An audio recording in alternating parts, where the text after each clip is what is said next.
ಗ್ರಾಮಾಂತರದಿಂದ ಹಾಗೂ ಬೇರೆ ಬೇರೆ ಸ್ಥಳದಿಂದ ಬಂದಂಥ ಎಲ್ಲ ವ್ಯಕ್ತಿಗಳಿಗೆ ಗುರು ಪೂಜೋತ್ಸವದ ಶುಭಾಶಯಗಳು ಹಾಗೂ ನಮಸ್ಕಾರಗಳು. ಈಗಾಗಲೇ ಉಷಾಕ್ ಅವರು ವಿಸ್ತಾರವಾಗಿ ಎಲ್ಲ ವಿಷಯಗಳನ್ನು ಹೇಳಿದ್ದಾರೆ.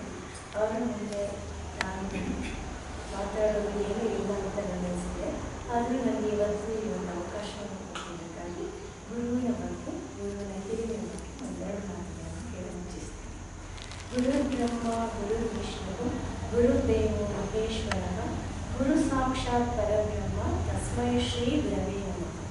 ನಮ್ಮ ಹಿರಿಯರು ಯಾವಾಗಲೂ ನಾವು ಈ ರೀತಿ ಆರಾಧಿಸಕ್ಕೆ ಹೇಳಿಕೊಟ್ಟಿದ್ದಾರೆ. ಗುರುಗಳನ್ನು ಬ್ರಹ್ಮ ವಿಷ್ಣು ಮಹೇಶ್ವರರಿಗೆ ಹೋಲಿಸಿದ್ದಾರೆ.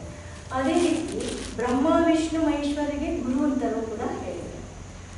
ಅದೇ ಇನ್ನೊಂದು ಕಡೆ ಹೇಳ್ತಾರೆ, ಮಾತೃದೇವೋಭವ ಪಿತೃದೇವೋಭವ ಆಚಾರ್ಯ ದೇವೋಭವ. ಮಾತಾ ಪಿತೃಗಳ ನಂತರ ಗುರುಗಳಿಗೆ ದೇವರ ಸ್ಥಾನವನ್ನು ಕೊಟ್ಟಿದ್ದಾರೆ, ದೇವರಿಗೆ ಗುರುಗಳ ಸ್ಥಾನವನ್ನು ಕೊಟ್ಟಿದ್ದಾರೆ. ಅಂತಹ ಒಂದು ಶ್ರೇಷ್ಠ ಪರಂಪರೆ ನಮ್ಮ ದೇಶದಲ್ಲಿ ಮಾತ್ರ ಇದೆ. ಗುರು ಎಂದರೆ ಅಂಧಕಾರವನ್ನು ದೂರ ಮಾಡಿ ಬೆಳಕನ್ನು ನೀಡುವವರು ಇಲ್ಲ. ಗು ಎಂದರೆ ಕತ್ತಲು, ರು ಅಂದರೆ ಅದನ್ನು ತೊಲಗಿಸುವವರು ಇಲ್ಲ.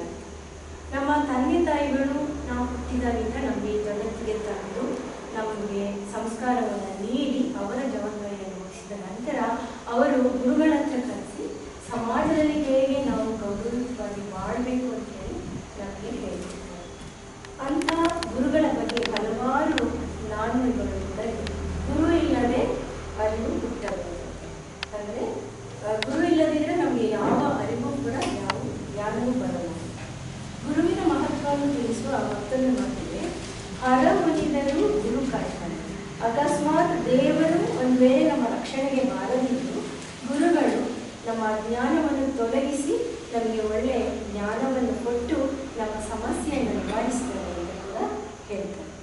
ದಾಸಶ್ರೇಷ್ಠರಾದ ಪುರಂದರದಾಸರು ಹೇಳಿದ್ದಾರೆ, ಗುರುವಿನ ಗುಲಾಮನಾಗುವ ತನಕ ದೊರೆಯದಂತ.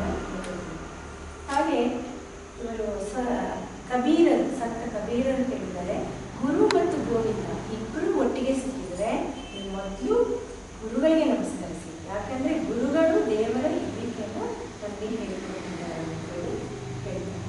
ಹಾಗೆ ಗುರು ಪರಂಪರೆಯಲ್ಲಿ ಹಲವಾರು ಮಹನೀಯರು ಬರ್ತಾರೆ.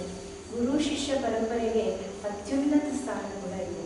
ಹೇಗೆ ಶ್ರೀರಾಮನಿಗೆ ವಸಿಷ್ಠರ ಗುರುಗಳು, ಅರ್ಜುನನಿಗೆ ದ್ರೋಣಾಚಾರ್ಯರು, ಹಾಗೆ ಚಂದ್ರಗುಪ್ತನಿಗೆ ಚಾಣಕ್ಯರು, ಸ್ವಾಮಿ ವಿವೇಕಾನಂದರಿಗೆ ರಾಮಕೃಷ್ಣ ಪರಮಹಂಸರು, ಹೀಗೆ ಹಲವಾರು ಗುರು ಶಿಷ್ಯರನ್ನು ನಾವು ನೋಡಿದ್ದೀವಿ. ಶ್ರೀಕೃಷ್ಣನಿಗೆ ಸಾನ್ನಿಧ್ಯಗಳು, ಅದೇ ಶ್ರೀಕೃಷ್ಣ ಮತ್ತೆ ಪರಮಾತ್ಮನಾಗ್ತಾನೆ. ಅದು ಪರಮಾತ್ಮನೇ ನಮಗೆ ಜಗದ್ಗುರು ಆಗ್ತಾನೆ. ಭಗವದ್ಗೀತೆಯನ್ನು ನಮಗೆ ಕೊಟ್ಟಂತಹ ಶ್ರೀಕೃಷ್ಣ ಪರಮಾತ್ಮನು ಕೃಷ್ಣ ಒಂದೇ ಜಗದ್ಗುರು ಅಂತ ನಾವು ಇಡೀ ಜಗತ್ತಿಗೆ ಗುರುಗಳು ಅಂತ ಹೇಳ್ತೀವಿ. ನಮ್ಮ ಜ್ಞಾನದ ಬೆಳಕನ್ನು ನೀಡಲು ಗೌರವವನ್ನು ಸಮರ್ಪಿಸುವುದಿದೆ ಈ ಗುರು ಪೂಜೋತ್ಸವ. ಆಷಾಢ ಮಾಸದ ಶುಕ್ಲ ಪಕ್ಷದ ಪೂರ್ಣಿಮೆಯನ್ನು ಗುರು ಪೂರ್ಣಿಮೆ ಎಂದು ಆಚರಿಸ್ತಾರೆ. ಇದೇ ಸುದಿನ ಮಹಾಭಾರತ ಗ್ರಂಥವನ್ನು ಮನುಕುಲಕ್ಕೆ ಕೊಟ್ಟಂತಹ ವೇದವ್ಯಾಸರು ಜನಿಸಿದ್ದು ಕೂಡ. ಹಾಗಾಗಿ ಈ ದಿನವನ್ನು ವ್ಯಾಸ ಪೂರ್ಣಿಮೆ ಅಂತ ಕೂಡ ಹೇಳ್ತೀವಿ. ಅತ್ಯಂತ ಕ್ಲಿಷ್ಟಕರವಾದ ವೇದಗಳು ಎಲ್ಲ ಬೇರೆ ಬೇರೆ ಭಾಗದಲ್ಲಿದ್ದ ವೇದಗಳನ್ನೆಲ್ಲ ತಂದು ಋಗ್ವೇದ, ಯಜುರ್ವೇದ, ಸಾಮವೇದ, ಅಥರ್ವವೇದ ಅಂತ ಹೇಳಿ ಭಾಗ ಮಾಡಿ ವಿಂಗಡಿಸಿ ತನ್ನ ಶಿಷ್ಯರಾದಂತಹ ಬೈಲ, ವೈಶಂಪಾಯನ, ಜೈಮಿನಿ ಹಾಗೂ ಸುಮಂತು ಎಂಬ ಶಿಷ್ಯರಿಗೆ ಅದನ್ನು ಬೋಧಿಸಿದರು. ವ್ಯಾಸ ಎಂಬ ಪದಕ್ಕೆ ವಿಂಗಡಿಸುವಿಕೆ ಅನ್ನೋ ಅರ್ಥ ಕೂಡ ಇದೆ. ಅವರು ವೇದಗಳನ್ನು ವಿಂಗಡಿಸಿದ್ರಿಂದ ಅವರಿಗೆ ವ್ಯಾಸ ಅಂತ ಹೇಳಿ ಹೆಸರು, ವೇದ ವ್ಯಾಸ ಅಂತ ಹೆಸರು. ಹಾಗೆ ನಾವು ವೇದ ಪುರಾಣಗಳನ್ನು ಓದಿದಾಗ ವೇದವ್ಯಾಸನಿಗೆ ಗೌರವವನ್ನು ಕೊಟ್ಟೇ ಓದ್ತೇವೆ. ಓಂ ಶ್ರೀ ಗುರುಭ್ಯೋ ನಮಃ ಅಂತ ಹೇಳಿ ಅದನ್ನು ಓದುವ ಒಂದು ಪರಿಪಾಠ ಇದೆ. ಅದು ವೇದವ್ಯಾಸರಿಗೆ ಸಲ್ಲಿದ ಗೌರವ.